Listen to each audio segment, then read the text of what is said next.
Hello, everyone, and welcome to Man Overboard. 50 ain't nothing but a number, yo, with your host, Language Barrel. This is a podcast that started in November 2020. Basically, it started as a need for myself around some issues that arose that I was going through, namely a divorce, loss of my mother to cancer, and my cat for 15 years.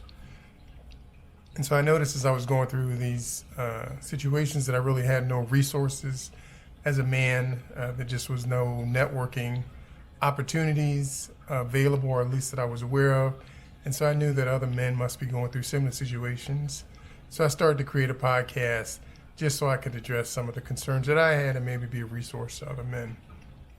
As I mentioned, this has been going on since November 2020. It was strictly a podcast and be found on most of the podcasting platforms, such as iTunes, Google, Pandora, just about anywhere that podcast can be located. A dental vlog based on some dental tourism. I had some issues with some dental care in 2020, and so I really just started looking around for possible alternatives to the high cost of dental care. I had 2 crowns done in 2020, and they were both about $4,500 each, which I thought was very expensive. So I started doing a little research and located that a couple dental providers outside of the U.S. on the border of Mexico in a little town called Algostones, and one in Cancun. But that's actually going to be a separate vlog, so I'm not really going to go into too many details about the whole dental tourism trip, because like I said, I'll do that on a separate vlog. What I wanted to touch on, however, was just really the continuation of my blogging experience. And what I'm touching on now is I'm really discussing I returned to graduate school to get my MBA in business through Louisiana State University at Shreveport. So what I've been doing now is just talking about my experiences, what it's like to return back to college. I'm a 58-year-old man, so what it's like to return back to college, especially via remote learning. It's a whole new experience. My education was predominantly done like in classrooms, like most people, in classroom settings. But now, because of this whole situation, a lot of schools have actually beefed up or enhanced their remote learning capacities or capabilities. And so I decided to pursue my MBA through an online learning program. So in previous blogs, I've talked about where I am. I'm 3 courses into a 10-course requirement. There's 10 courses required for my MBA. 7 of them are mandatory or prerequisite courses. 3 are elective courses. So I'm three down, and I have 7 to go. But what I was talking about in my previous blog, really to catch you up, is I've just completed my second fall semester, 2 courses in my fall semester. And the one course I was doing pretty poorly in, I must say. I think I was carrying like a D average in the course in the beginning. And it turns out that I had missed a couple of assignments and then missed the quiz altogether. And as you can imagine, a 0 can wreak havoc on any type of grade. I mean, even if it's 100, if you add a couple of zeros to it or poor performing grades to it, it can totally destroy that average. And in this master's program, it's required that you have a 3.0 average. And so they allow, I think, 1C, or I think the major criteria is that your grades can't drop below a 3.0. And so luckily for me, the other 2 courses were A's, so I was able to maintain my place in the program. If you get less than a 3.0, then you're put on probation. And I did get the probation letter today that says, hey, dude, you got a C in your course. We're just letting you know that if you get below a 3.0, you're going to be on probation. And then probation, you have a certain amount of time to rectify that, to get that grade up. So I made a mistake and took 2 courses in this one semester. And for this particular program, they recommend that you don't do that because it's an accelerated program. So you have 7 weeks in the course, but the course is very accelerated. So they recommend that you don't take more than 1 course, and the maximum is 2. So if you take 2, that is the maximum amount of credits you're allowed to carry in this particular program for any one semester. So I had to do some catching up. I was a little nervous because I had spoken to my advisor just to let her know that, hey, I think I'm at a D, and she said, well, you better get that up because if not, you're going to be put on probation. So I worked like the devil. I got it up to a C, and I've never been so happy to get a C in my life. I'm not used to getting C's, but that's beside the point. So I was able to get that up to a C. But even though I did get a C, I still got the notification letter that, hey, you better be careful because if your grade dips below 3.0, you're going to be put on probation. So that's something I had to work on. So when I decided to go to graduate school, one of my major concerns was I didn't really want to get so focused on grades. I didn't want this to be about, grades, because I left a pretty good position at a fairly well-paying job. Shout out to Nova Mount Vernon Hospital. It's a community-based hospital in Mount Vernon, Virginia, or on the border of Arlington, Alexandria. They do very good work there. I was there for a year as a quality consultant, but it was really time to move on. I wanted to do some things on my own. I wanted to start my own business, and so I felt I needed to get some experience and get some more knowledge around how to run an effective business. And so that's why I went back to graduate school. And so one of my promises I made to myself, I said, well, you're not going to get too hung up on grades, right? Because this is all about learning, right? It's all about improving self-actualization. And I found that was easier said than done when you're getting good grades, right? It's like people that have money that say that money's not everything, or that man doesn't live by food alone, but by bread alone. And that's easy to say when you got enough bread or you got enough money. Then you realize it's not the most important thing. However, if you're at the other end of that spectrum, money and bread are very important. And so I say that to say that the grade situation, when I said the grades weren't that important, that was true, but I'm used to getting A's and B's, so when you get like a C or a D, then you realize, hey, grades are important. So it's just to say that I had to buckle up on that course and really put the effort in. It's disappointing that I got a C, but I think I learned the most from that C out of any course I've ever taken. I learned the most about myself, that you got to put in the time and you got to submit work that's up to the standards of the professors that are grading it. All right, so now I want to talk a little bit, just briefly, I'm going to talk a little bit about the dental tourism piece. I mentioned that earlier in the podcast, or earlier in the vlog. I'm going to create a separate vlog just for the dental tourism piece. As I said, that I wasn't really aware of the high cost of dental care, so I really had to start getting some major dental work done. I had to get 2 implants done and then 2 crowns, and then it turns out I needed a 3rd implant. But like $4,500 a clip, it was just very expensive. I mean, and I'm in graduate school now, so I'm not working, so I had to find some other ways to get equal care or the same care, but at a reduced cost. So I decided to venture outside the country for dental care. Like I said, I'm not going to get too deep into that, just to say that things are never as simple as they appear to be. And so when you plan to do some type of either medical tourism or dental tourism outside of the U.S., you just got to be prepared for the contingencies, because there are always contingencies, right? You don't think anything could go wrong, but if the slightest thing goes wrong, it can just throw a monkey wrench into your whole procedure. So you just got to be aware, you just got to plan for it. Lastly, I'm going to talk about the international dating website that I'm on. So I'm on an international dating website. I'm primarily interested in women from Colombia, and so I've been on a Colombian dating website. Now, the kicker is that it's all in Spanish, right? I don't speak Spanish, so I thank God for Google Translation, because Google Translation has helped me out tremendously. I mean, how many times can you say to somebody, ¿Cómo estás? Bien, muy bien, ¿y tú? How many times can you say, how are you doing? I'm doing fine, and you?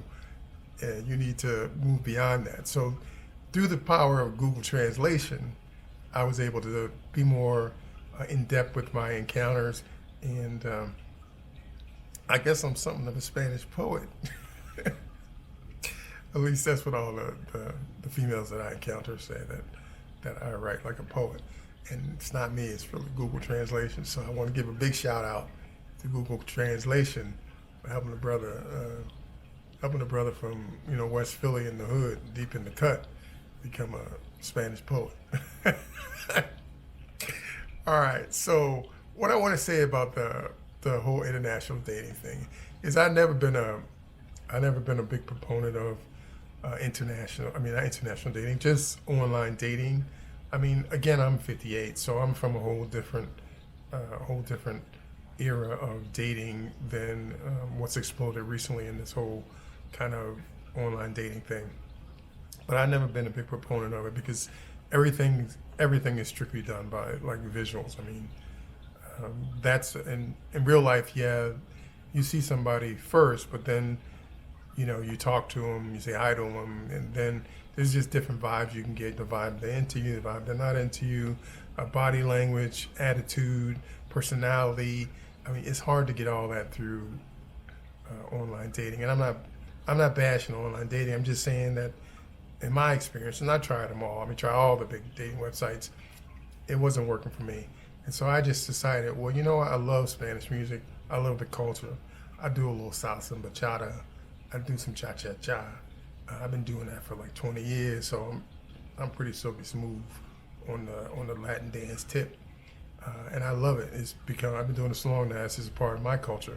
So I love women that can dance and move, and I'm not so much into the, I'm dancing over here, you dancing over there, type of thing. And that's a lot in the American culture.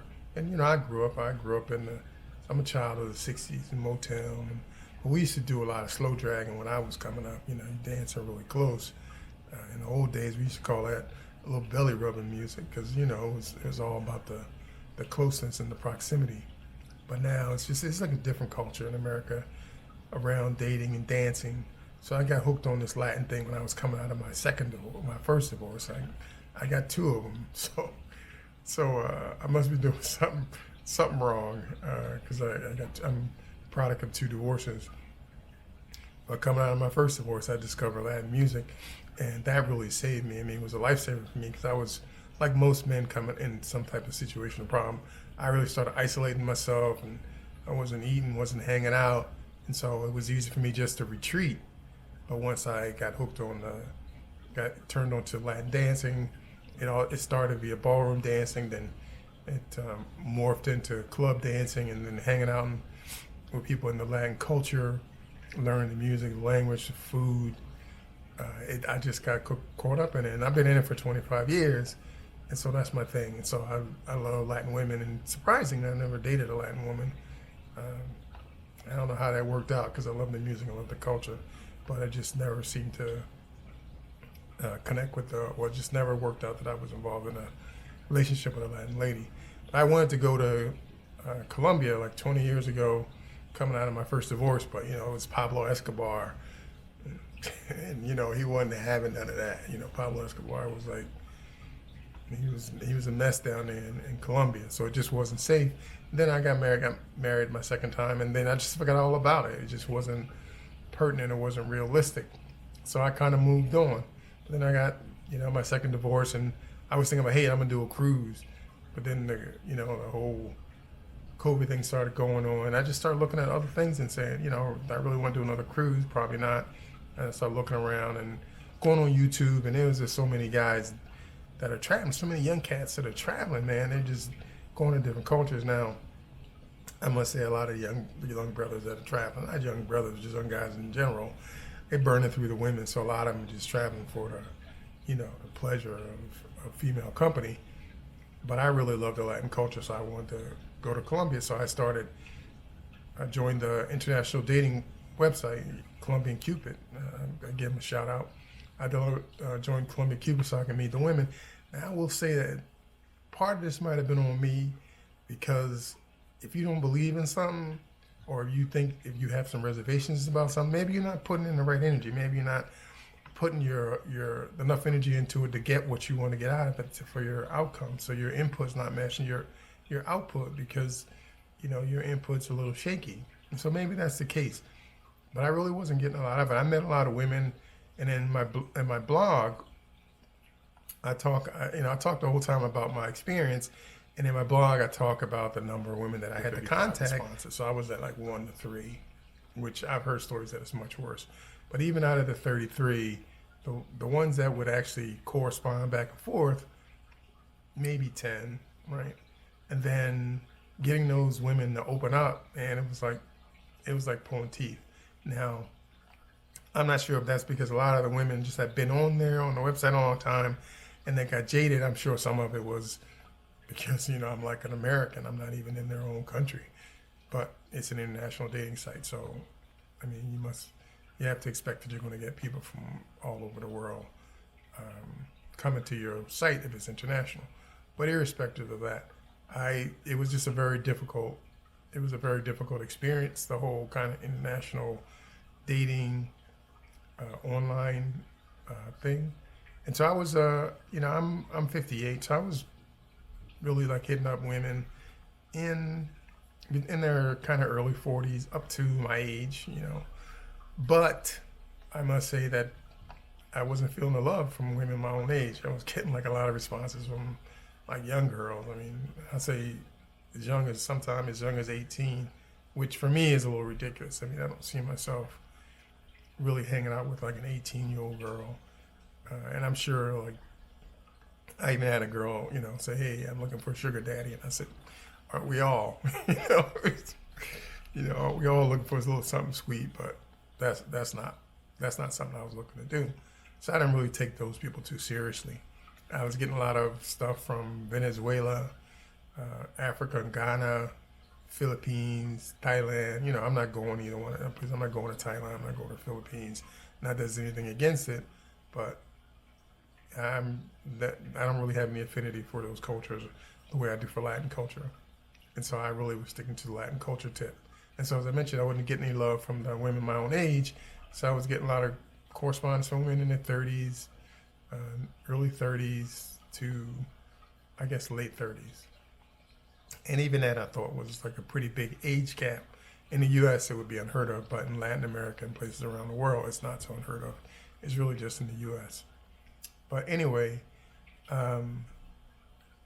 so just to say, I ended up corresponding with them, some women then, but all the people I knew or the people I would contact that have been to Latin America or Colombia, they're all like men and women alike telling me, don't do the online thing.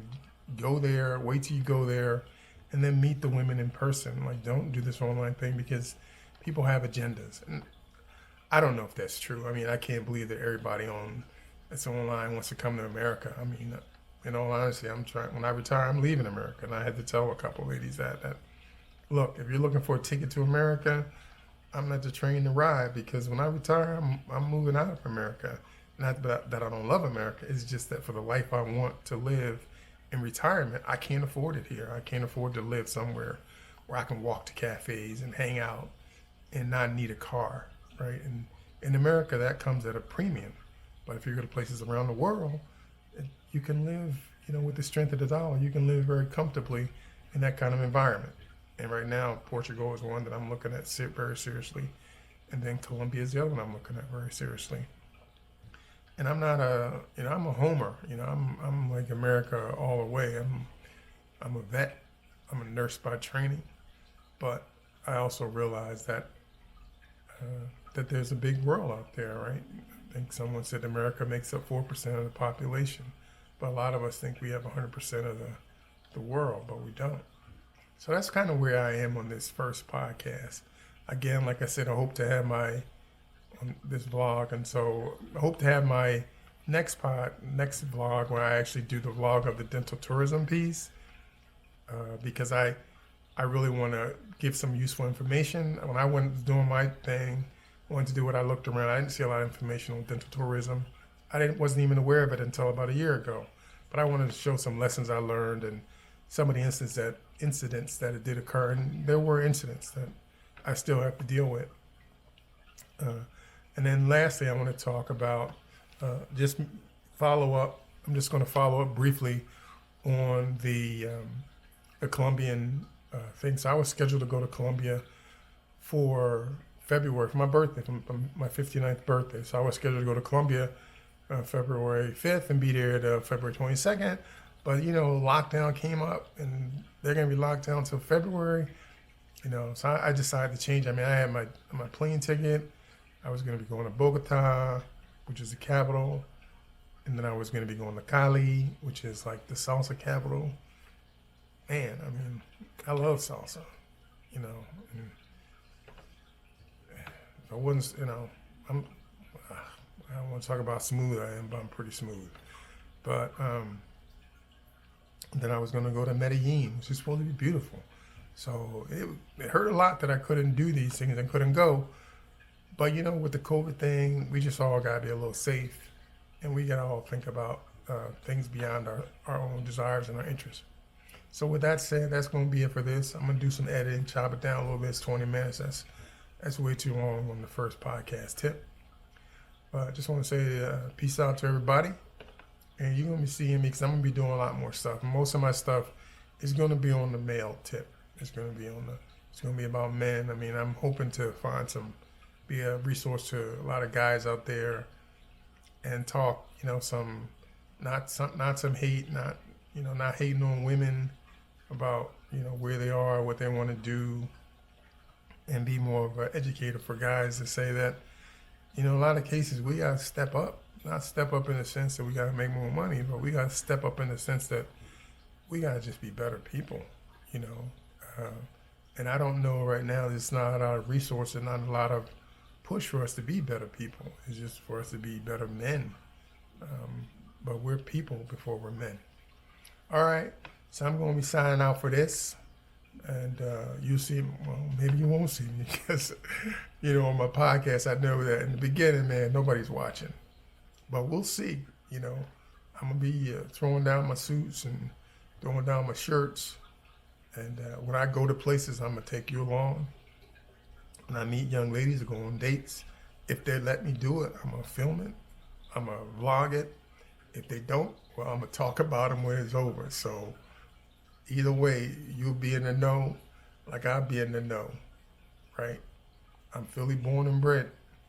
I'm out.